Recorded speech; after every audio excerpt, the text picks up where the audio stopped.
In business, pitching is a very common action, very common practice. We pitch ideas, we pitch concepts, we pitch products.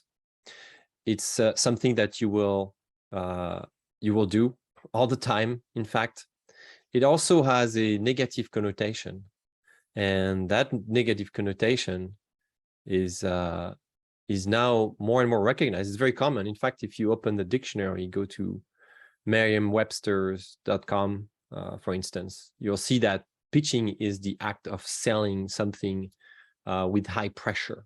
Who wants to be under high pressure to be sold something? No one, at least not me. I don't know about you, but I believe no one wants to be in that situation. We don't want to be pitched something with high pressure. And so pitching has this connotation of it has to be forceful, has to be loaded with manipulation, lies, and so on. Does it have to be this way? Does it have to be like that? No, I don't think so.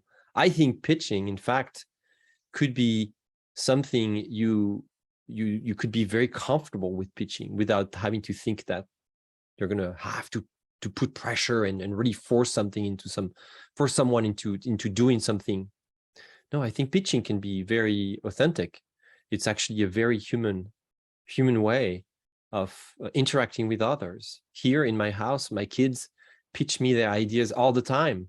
Hey, Daddy, I want to go to this friend, and here is why I want to go. It would make me very happy, and we're going to play that game, and it's not very far. Could you drive me, because it's not very far, and it's just a few minutes away, and I'll be out of your way today.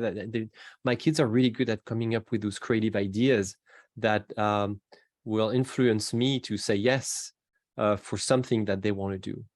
And naturally, we do this. We put in the energy, we put in the creativity to get to our goal, which is to have somebody else say yes and buy into doing something together.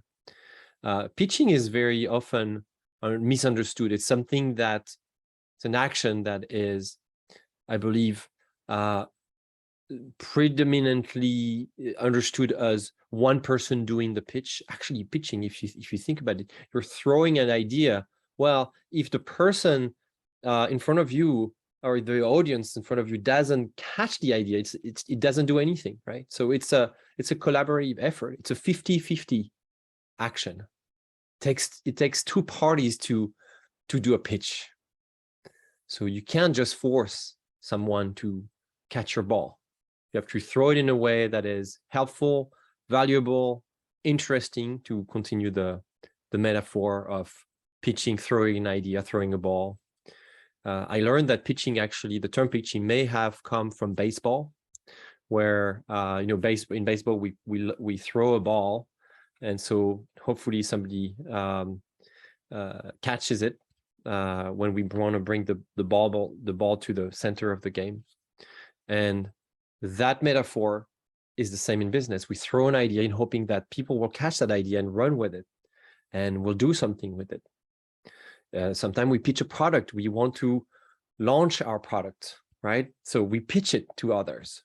Hey, there it is. There is the product. It's available with great excitement, with great motivation, with great joy, hopefully. And we want people to get it. We want people to receive it, make good use of it, and get some value out of it.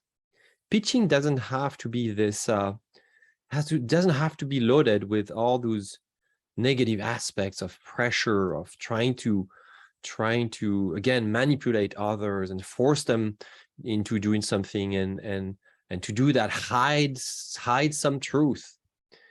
Pitching is a very good thing. It's a very healthy thing to do if you do it the right way, if you do it with intentionality, if you do it with integrity as well.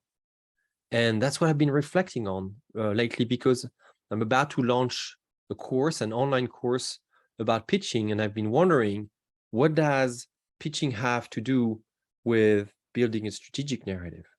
And I think here's the connection. When you build a narrative, you do it to mobilize people into a new opportunity that we could all benefit from, right? It's not just you trying to sell your stuff. It's actually inviting people to work along with you towards an aspiration that is greater than your business. And to do that, you need to pitch an idea. You need to pitch a solution. You need to pitch an opportunity. You need to pitch a new perspective, a new way to do things, right? You need to invite people to, again, another metaphor, to dance with you, right? You can't force people to dance with you. You have to make it so that they are excited to dance with you, so that they see the value in dancing with you. And to do so, you also have to be detached. What if they don't want to dance? What if they don't want to catch your idea or get your product? Well, maybe it's not the right time for them, and that's okay. Maybe it's not the right idea or right product for them, and that's okay. Maybe they're not ready to let go of valuable things to actually be able to catch the idea, right? Say they have their hands full with lots of projects, lots of already lots of goods, right? Lots of things. They're already doing this, doing that, acquiring the service, building a house, building a company of their own. Maybe if you're in B2B sales, maybe they can't. They're at capacity. It's okay. They're not ready for you. Maybe they don't need, it's not on they don't need it. Maybe it's not on the top of their priority list. So you have to pitch with detachment. So I hope this is valuable and starts a conversation around the word pitching, right? Because I think it's very easy to fall into the trap of understanding pitching as this stereotype of, I'm going to push something really hard and shove it down your ears or your throat, whatever, shove it your way because I have to sell something. No, pitching is not that. Pitching can be very human, very pressure-free, can be very smooth, very fluid, and very authentic. I hope this helped. I wish you well. Happy pitching.